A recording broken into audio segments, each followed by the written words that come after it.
Okay, so today, let's dive into something different. Like, imagine sustainability being more than just something you have to do. Yeah. It could be like your secret weapon almost. Right. Like a competitive advantage, yeah. That's the whole power of what they call the blue ocean strategy when you apply it to sustainability. Ooh, I like that. So we usually think of sustainability as like a responsibility, but this is about making it, what, like a strength. Exactly, yeah. It's Okay. not about, fighting over the same old customers. It's more like finding a whole new path where being sustainable is what makes you stand out. Okay, so to understand this better, we're going to deep dive into this article by James McGregor. He's a sustainability expert. Right. The article is called How to Use the Blue Ocean Strategy to Scale Sustainability Solutions. Yeah, and McGregor, he uses this metaphor of like a blue ocean. It represents all this potential new market stuff like that instead of like, fighting in the red A ocean. red ocean meaning, Oh, yeah. That's where everyone's already competing, it's crowded. But in the blue ocean, you create something totally new. so it's not just being less bad, it's being different and better. Exactly. It's like finding the spot where sustainability becomes like part of your DNA. It's what draws people to you. I'm seeing how this could be huge, but like, let's get specific. What are the actual benefits for companies that use this? Well, first off, you save money. Often doing things in an eco-friendly way actually makes you more efficient. Less waste, less energy, right? Exactly. That translates to, straight up cost savings, It's like those energy efficient appliances. You pay more at first, but but then you save in the long run. Yeah. exactly. And it's not just about saving, it's about new ways to make money too. You tap into all these customers who want to buy sustainable products. So you're not just doing good, you're attracting a whole new customer base. Yes. And they're willing to pay more for it too. Okay, interesting. Oh, and another thing is your supply chain, by using sustainable and ethical materials. You're less reliant on things that can be disrupted. Right? Exactly. That's huge in today's world, with all the instability and stuff. For sure. And we can't forget about innovation. When you're forced to think differently about how you use things, you get more creative. New products, services, maybe even whole new ways of doing business. Right. Okay, so we've got cost savings, new markets, resilience, and innovation. This has sounded pretty good, but do we have any real-world examples of this blue ocean strategy working? Oh, yeah. Patagonia is like the classic example. They didn't just make clothes that were eco-friendly. Their whole brand is built around that. Patagonia, yeah. They're like the sustainability poster child. Yeah. But what did they actually do that was so different? Well, they were early adopters of a lot of key practices, like using renewable energy, organic materials, and ditching harmful chemicals like chlorine. So they weren't just talking the talk, they were Walking the walk, yeah. from the beginning. And they did even more, too. They started 1% for the planet, where they give part of their sales to environmental causes. And they actually encourage people to repair their clothes instead of always buying new ones. Wow, that's bold. Most companies want you to keep buying more. Right. But that's how Patagonia created their blue ocean. Their customers are super loyal. They're not just buying a product, they're buying into. Mission, yeah. Exactly. And it's working. They're less price sensitive because they believe in what Patagonia stands for. So Patagonia is basically saying, we don't compete on price, we compete on values. And it's working. Exactly. Their customers care more about supporting a company that aligns with their own ethics than about saving a few bucks. That's a powerful message. But it sounds like it took a lot of work to get there. Oh, absolutely. The blue ocean strategy isn't a quick fix, it's a journey.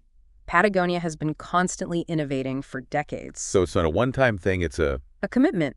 It means constantly finding new and better ways of doing business. and that takes investment, right? Yeah. Like research, new tech. Exactly. And being willing to experiment with different ways of doing things. So it's about being adaptable, always evolving to stay ahead. Exactly. And that's what makes it so exciting. It's not just about being sustainable. It's about using sustainability to drive innovation and growth. This is giving me a whole new perspective, but before we go any further, let's take a quick break. It's like thinking about sustainability as an opportunity, not a chore.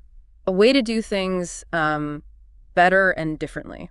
Okay, but Patagonia is a big company, right? Like, can smaller businesses or startups even do this blue ocean thing? Oh, for sure. They might even have an advantage, Startups are nimble. They can change direction fast. They can try out new things without all the red tape. So it's not about how big you are, it's about how, like, ambitious you are. and willing to shake things up. Exactly. It's about asking, how can I use sustainability to make something truly unique and valuable? Like, what are people missing out there? And how can I use sustainable practices to provide that? It's finding that win-win, right? Yeah. Good for the planet, good for business. Exactly. And that's where real innovation comes in. It's not just about like using less plastic or switching to solar panels. It's about rethinking whole systems, the whole way you do things. Give me an example of what that might look like in real life. Okay, imagine you're a food company. Instead of just focusing on, reducing packaging waste, what if you source your ingredients locally? That cuts down on emissions from transport and it helps local farmers. Okay, yeah. And you could even take it further, like create a closed loop system where your food waste becomes compost to grow more food. A sustainable cycle, you see. So it's not just about reducing the bad, you're actually creating good. Exactly. It's going beyond just do less harm to make a positive impact. This is all sounding amazing, but I bet there are challenges too. Like, what are some hurdles companies face when they try to, jump into the blue ocean? Of course, there are always challenges. One of the biggest is getting everyone on board, both inside the company and out. Yeah, I can see that. It's hard enough to get people to change their own habits, let alone an entire company.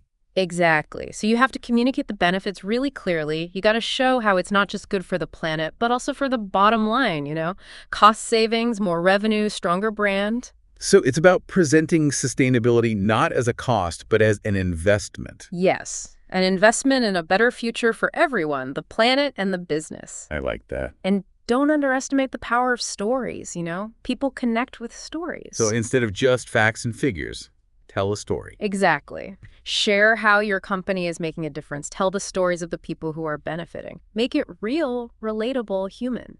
Yeah, I love that. It's more than just data. It's connecting on an emotional level. Right. And remember, the Blue Ocean strategy is about working together. Get your employees involved, your suppliers, your customers. Make them feel like they're part of something bigger. The more people who are invested, the more successful it'll be. Absolutely. And don't be afraid to try things out. There's no one right way to do this. It's about finding what works for you, for your company. So be flexible. Try things, adapt as you go. Sounds like it takes a lot of creativity. It does, but that's what makes it so exciting. Pushing boundaries, creating a future where sustainability and success go together. This is really inspiring. It feels like we're at a turning point, shifting towards a more sustainable, equitable future. And the Blue Ocean strategy is a powerful tool to get us there. It's about creating a world where businesses succeed because of their commitment to sustainability, not in spite of it. Okay, so we've talked theory, we've seen it with Patagonia, but what does all this mean for our listeners? Yeah, let's bring it home. You, our listener, whether you work in sustainability, government, or you're an entrepreneur with a world-changing idea, you can use this Blue Ocean framework. Like a new way of looking at things. Right. Think about the systems you work within. Where are the red oceans, all that competition, and where might the blue oceans be hiding? Those untapped opportunities where sustainability is the key. Exactly. And it's not just for big companies. It works for government projects, community stuff, even individual efforts. So how do our listeners actually start doing this? Where do they begin with this blue ocean thinking? Start by understanding your audience. Like, what do they need? What are they looking for that's not out there yet? Like market research, but focused on sustainability. Exactly. You're searching for those needs that you can meet in a way that helps people and the planet. Okay. And think outside the box. Challenge the usual way of doing things. Ask what if. Like, what if we saw waste as a resource? What if products were not just sustainable, but also beautiful? What if sustainability wasn't just an afterthought, but the driving force behind everything? That's the power of this. Seeing sustainability not as a limit, but as a way to create something truly amazing. I'm getting fired up here. This is more than just business. It's a plan for a better future. And it's a future we can all build, no matter what your role is. Whether you're running a huge company or just trying to make a difference locally, the Blue Ocean strategy can help you turn your vision into reality.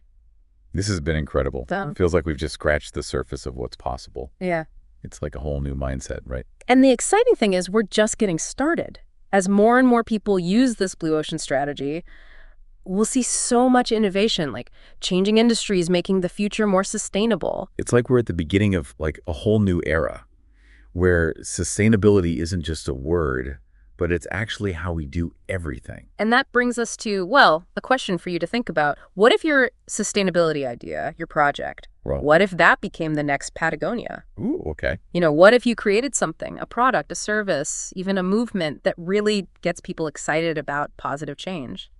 That's a great challenge. Like, it's a call to action for all of us. Yeah. We can all be change makers, right? Remember, the blue ocean strategy, it's not just about finding a little corner of the market. It's about making a whole new market where sustainability is the foundation. So to everyone listening, no matter what your role is in sustainability, I hope this is giving you some new ideas. Like, think bigger, be bolder, Yeah. be more creative. If you want to explore this more, see how this blue ocean strategy can really change your work, check out the Blue Tribe Company website. It's www.bluetribe.co. They've got lots of resources, and they do consulting, too, to help you find your own blue ocean. And, of course, to keep learning about how to make sustainability a real advantage, subscribe to Sustainably Thinking. Thanks for joining us on this deep dive. Until next time, keep thinking sustainably and keep pushing the limits of what's possible.